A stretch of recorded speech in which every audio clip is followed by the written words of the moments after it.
without creating more problem to climate. Thank you. All right. So, Dikko, you've been involved in programs like SDG Cohort 6 and the National Green Campaign. My question is, what experience first made you feel like that climate change was the thing that you wanted to, go for? Okay, so one of the first reasons that I felt climate is real to me, or that I felt I was not supposed to give up, I have to make my voice heard, and also to make my action implemented, and to go deep on finding the solutions, because a respected farmers I know, they lost almost most of their crops simply because of flooding, and some of them in a year, because in Nigeria here we have we have two directions of air. You understand? There is one that's come from north, south, southwest. So when the southwest blow into the Atlantic Ocean, we will experience dry rainy season. So sometimes due to the climate variability, drain will not come on time. You understand? So when drain was not come on time, maybe and it is ceased very soon. Like the crop we are cultivating, we call it sorghum, Bicola arachidicola, and that sorghum normally for our size, it will reach its maturity at around 4 months. So when the rain was not set early and they come end in the early before the fully matured, those people will lose their crops. So from then I noticed, yes, how climate is real to me. And also from what I have read, according to food and agricultural organizations, they are saying Nigeria, not oh sorry, Africa was lost about $4 billion annually because of climatic effect based on the data they are getting.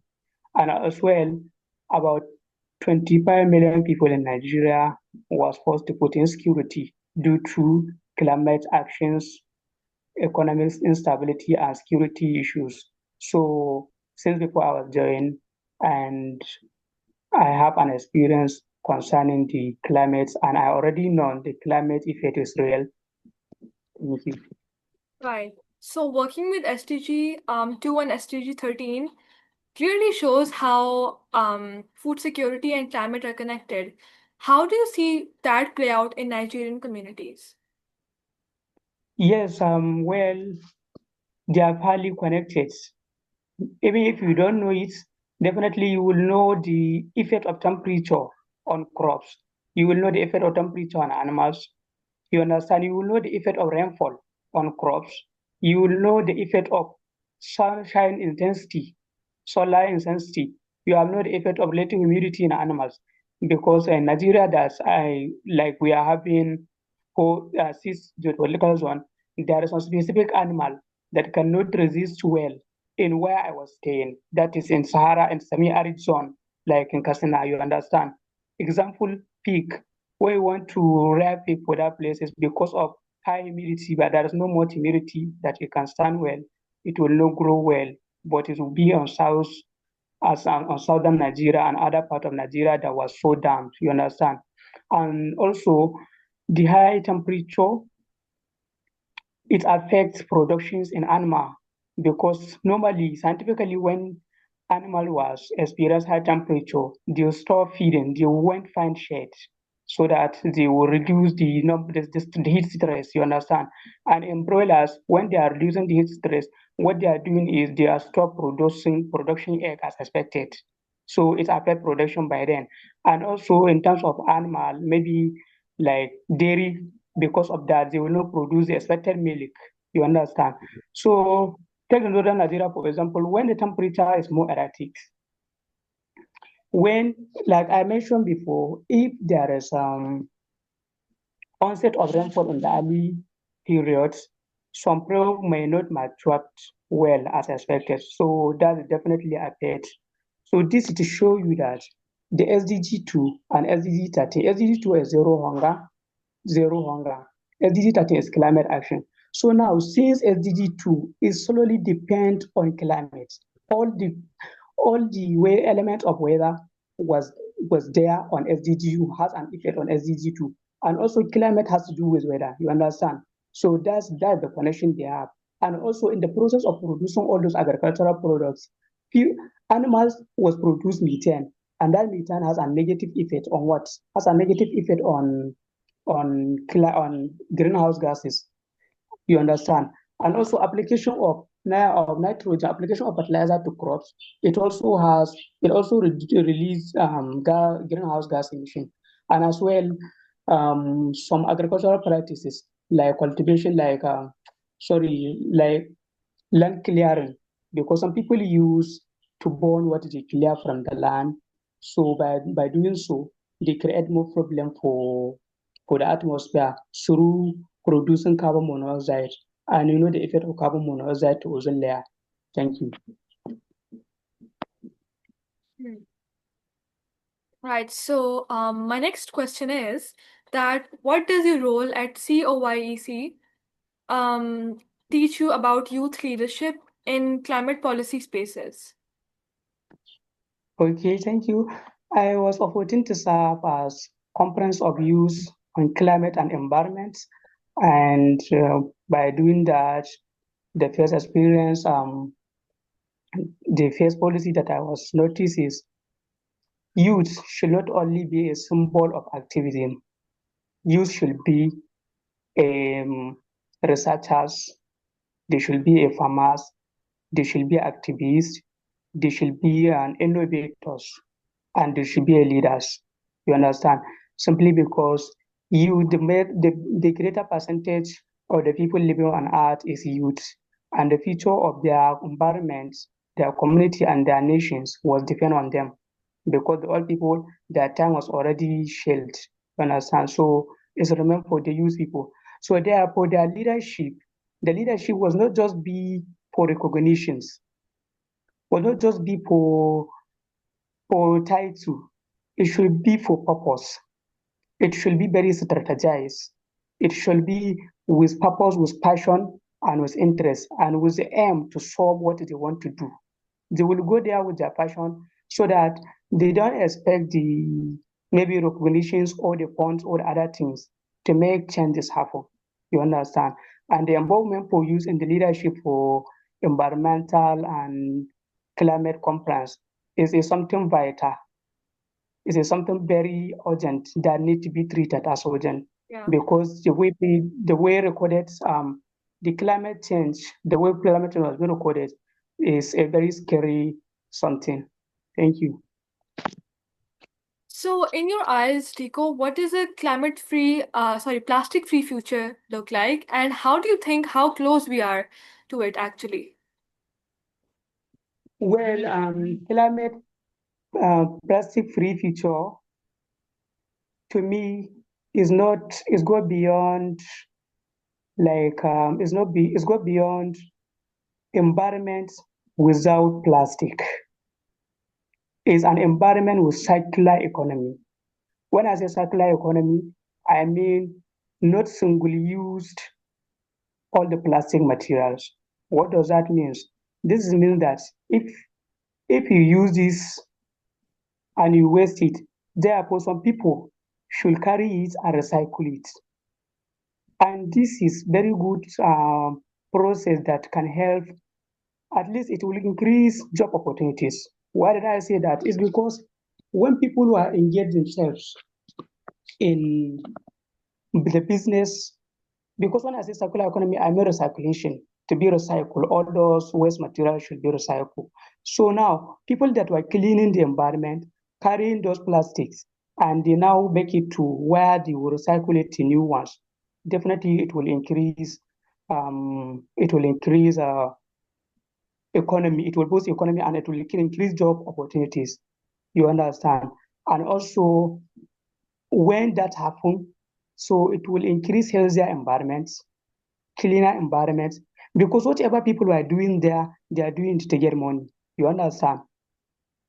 When they are doing it to get money, so definitely a lot of people will involve, and you may not find most of the plastic waste that we can see anywhere as we are now. So to me, climate free plastic free future is look like a climate conditions where there is a circular economy, where our market streets was not flooded with plastic waste, where our community was healthier, where our community was cleaner, where our people engage fully in the production cycle of this. And your next question that says, are we close to it? For here, I can say not yet. Why? Because according to World Bank, Nigeria has produced about 25 tons, 1,000 tons of plastic waste per year. So, and only 9% of it was being converted. As I said, circular economy was being reused, was being recycled to a new form, you understand? So, meaning that we are not close to it by now. But we may hope by, if these three things can be done. Number one, if policy making, if there is policy enforcement, meaning that the government should enforce it to any community that your community must be clean. You understand? Maybe so the community head will not say so. Any individual that was here must participate in cleaning our community. If failure to do so, there's a penalty. And the people that enforce the law, when they come find the community that didn't do it, they will punish the community leader. I think this is another way that we can increase it, and we will be ready to go through the plastic-free future. Then the next thing is our behavioral changes. When our behavior was changed, because we cannot just continue the way we are. What does that mean? When our behavior change is when we plan to work as collaboration, when we collaborate, collective work, when we did it collectively, like in the community, when we say when do we collectively use other people, so that one can work. Another thing is that innovations. Yes, as I mentioned, circular economy in the first place. I mean innovation, meaning that when people was investing in innovation, was trying to use something very useful with that plastic waste, with that waste management that all those waste we are having. So definitely we can have a very good climate that has been very good for our environment. And also when there is innovation in that sector, as I say earlier, it will increase a lot of job opportunities. You understand? So that's it. Okay, so yeah, since we're a bit short of time, Diko, I'd just like to hurry up a little bit. And what I would like to ask you next is that, what actually keeps you grounded and motivated in the work you do? I mean, because many activists start at a young age and they always like tend to burn out. So what is your motivation? And you also must have had your own challenges. So I would like you to tell the audience a bit about that. Well, you really push me to somewhere that is very personal. But unless if people will benefit from it or will inspire, I will definitely share this. As I have told you that growing in a community where they depend largely on farming, not as their occupation, as for them to sustain their life for survival, where you can see because of the effect of rainfall. As I mentioned before, when there is crop failure, a parent cannot afford their student to go to school. You understand? So growing in such communities is a very big challenge for me, and it is something that keeps me going on. Because let me give you an example. If from the community I was growing, if 5 people in their 2000 were cultivating on 20 hectares, and they are now still using it in 2025, still 20,000 hectares without expansion. And the population will increase, especially increasing population in Africa, particularly Nigeria. Nigeria is the most populated country in Africa. So now, if you consider the kind of population that was being increasing, that family, 5 people family in 2000 now may reach 50 people in Africa. It's not something estimated. It's something practical that I know. Because those 5 people now, after 25 years, most of them were married. As they are married now, they have their own kids. So they will produce. And most of them, they are dependent on that land. You understand? And also the land is always depleted. in nitrogen something, nitrogen in nutrient intake, in nutrient content, it will deplete it. So when the land was depleted, what will happen? Definitely, they will not produce as big as they are producing before. You understand? So that's a passion I carry, so that I want to make sure that I maintain food security. And for me to target food security, so I may not find any excuse for me to give up by trying to solve food security issues. You understand? Because since this is what I come study in university, I study agriculture purposely to study to end the hunger, purposely to provide food security. Because this food security that I keep mentioning is a very serious challenge, not only for Africans, even for the whole world. Because according to FAO, Food and Agricultural Organizations, they say by 2050, the population of people may reach 9 trillion. So now, for people to get what they eat by that year with that population, their production will increase 60%. What do you think? Is the production? So now, how do you think people that were cultivating a land of 20 hectares, 5 of them, up to now they are still cultivating the same thing, but the farm was not producing as the way expected before. And also, POW, according to their this thing, they are expecting us to increase it by 60%. This is a very big challenge. You understand? So whenever, even if I think I will give up, when I remember the purpose carry me, I will never give up.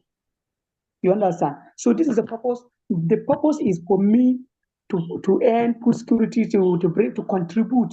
Nobody say I can't end it, but to contribute to zero hunger. So I have my reasons, I have the passions, I have the purpose, I have the interest, and as well I have the profession because of what I studied from school. So if I have all those, how do you think? I can't give up. So that's the reason why I didn't I didn't burn out. Sporting, importantly, So, purpose. Diko, from what I have heard, basically Nigeria is a country of contrasts, right? How do Yes. urban versus rural, challenges look like to you, and how do they differ from what you've actually seen on the ground? Sorry, can you repeat the question Yeah, again? definitely. My question was that from what I know about Nigeria, it's a country of contrasts. So how does Yes. rural versus urban um, differences, sorry, challenges differ from what you have actually seen on the ground? How does it differ? Okay, like you are trying to say, due to the vast contrast of Nigerians, how am I thinking? Are you asking about Yeah, what I'm asking is that okay, so we've heard a lot of things, like a lot of, I don't know if they're facts or not, but we've heard a lot of things about Nigeria, about how, it's a developing country, and it's rich in resources, but essentially its rate of economic growth is not very good. So how does that differ from what you actually see, like being a Nigerian? okay? Yes, though Nigeria, as I mentioned, is very vast country and with multiple ethnic groups. You understand? And that ethnic group, most of them, they have their own lifestyle. And as I mentioned earlier, it has six geopolitical zones. And that is geographical zone has a different climate and weather for their own. And most all of them were contributing to the climate actions or to the climate effect in different ways of the other. Because normally, as I mostly focus on agriculture, so I have known that agriculture cause about 1/3% of greenhouse gas emission, aside industrialization. So all those people that come from different ethnic backgrounds and other things, Hmm. their own Right. sorry, their own contribution to the climate action is different. Because what we experience, let me give you an instance. From Katrina, when the rain was just like 4 months, and to Lagos, where drying will last at least 9 months. You see the gap. So definitely, what you want to produce in Kasna is different from what you want to produce in Lagos, Hmm. simply because of these vast differences of geography. You see how the geographic zones affect. You understand, and the diseases you might find in Kasina, especially Yeah. geographical diseases that happen as a result of maybe excess temperature, excessive rainfall, change of humidity, and you understand, or heat waves. You Yeah. may not find them there. And So yeah, just that's like you mentioned, a lot of diseases that you see in Africa are here in Pakistan as well. For example, dengue and malaria and other waterborne diseases, which are also kind of an effect of climate change. So I yes. can relate to you and I do agree with you. What I would like to ask next is, what do you think should be the role of the youth in climate, discourse around the world? And also, especially when they're underrepresented. We know that the youth around the world are not represented like very fairly on international forums, etc. So how do you think they should be represented? Okay, that one is a very big challenge. It's a very big challenge, especially to we Africans. You Yeah. know, so the first thing, my first message should be for Africans, particularly African youths.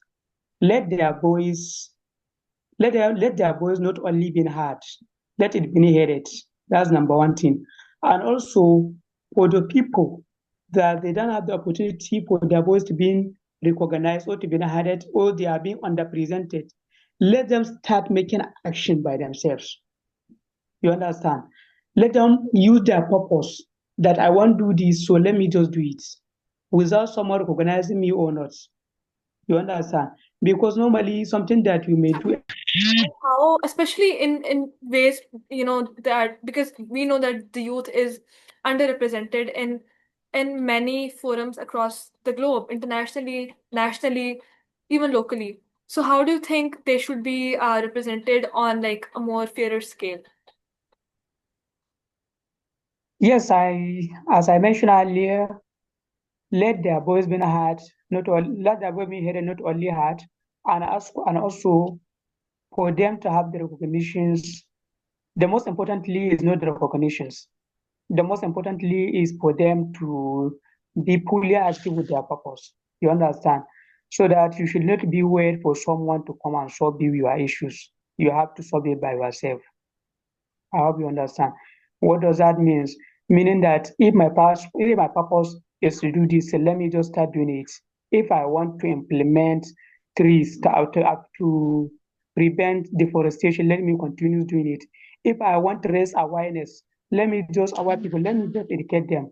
If I want to if I want to do sustainable agriculture that will stop the as long as you have the knowledge. So you can just do it without being expecting for your voice to be heard.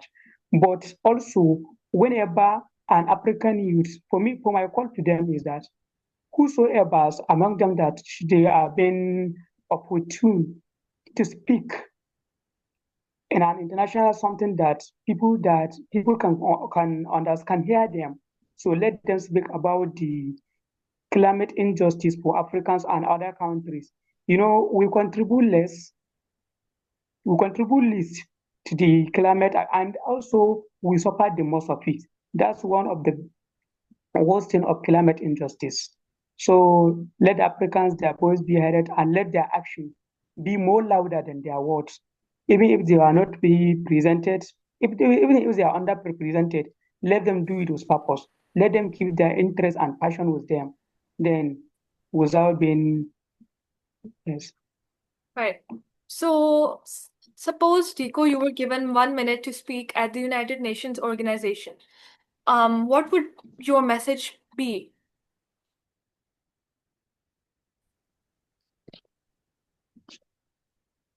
What happened to our network? Yeah, my question Can was, you hear me? if you were given 1 minute to speak at the United Nations organization, what would your message be to all the people who are listening? Okay. So normally I will start by introducing myself, and I stand before you. For instance, my name is Kabir from northwestern Nigeria, a region where highly impacted by climate actions. I stand before you not to just ask before climate, not just ask for pity to pity us, but I'm asking for inclusiveness because our voice has not been heard. So let us include us, not just pity us. Then let the peace security and climate action be the center. Peace security and climate action be the center of your concern. Let all the funds, all the implementation, all the awareness should be from grassroots level. Let it reach everyone. We that we are here, we cannot ask a farmer to adapt when he was not eat. We cannot expect someone to do something that he don't know. So normally, for you to Yeah. implement some activities, definitely you must need funds so that people will get used to it. So what you are seeing as estimated that may happen, we are already experiencing it. What we are debating, we are debating it. That should be my message to them. Perfect. So I had this question just pop up in my head, and the question is, if you had three words to describe climate change, what would those three words be? So if I have three words as climate change, I can say climate change should be addressed with passion, Mm-hmm. you And understand, urgent. and it should be implemented, and there should be a literacy education. People should know, supposed to know much about it. Because do you know one thing? As I comes across one journal, they said over around 40 people percent, only 40 people percent in the whole world knows about climate change and climate effects. So meaning that there is high illiteracy of climate. So if I have three words to say, I should say implementations, I should say climate literacy, and I should say let people that know it do it with their passions. Yeah. Yes. Um, if I would describe climate change or climate in three words, I think it would be um, the first word would be urgent, the second word would be youth, and third word would be activism. Like that is what comes in my mind when you talk about climate change. So yeah, I think that's it for today. It was really good having you on, in this podcast. It was amazing hearing about you, about your journey, and what challenges you actually faced, and how you motivate the young people around the globe to make change. And it does not matter who you are, where you are from, um, and what your background is. What matters is how determined you are, how much faith you have in your purpose, in your mission, and you how successfully accomplish it. And you are a very good example of it, Diko. And yeah, I mean, it was amazing connecting with you through the FXP program, and finally having to do this podcast with you.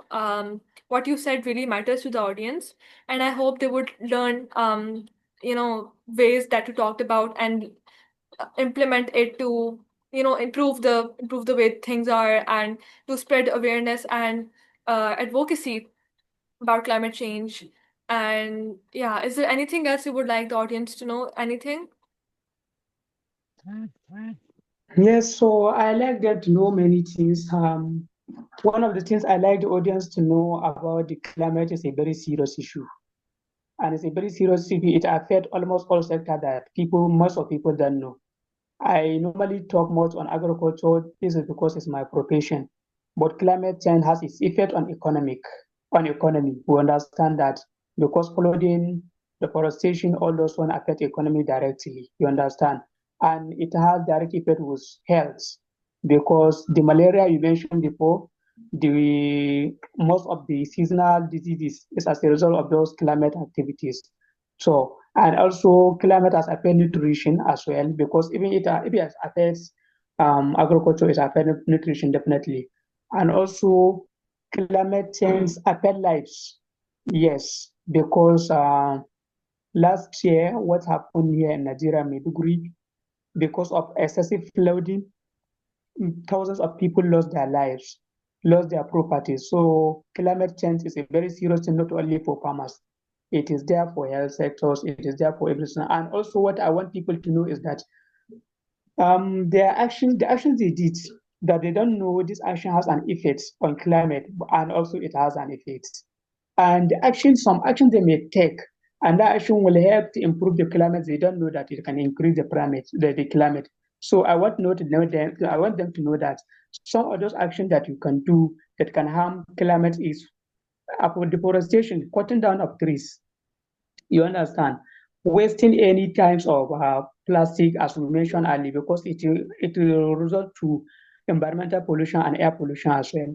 And air pollution, definitely it has to do with atmosphere, then indirectly climate.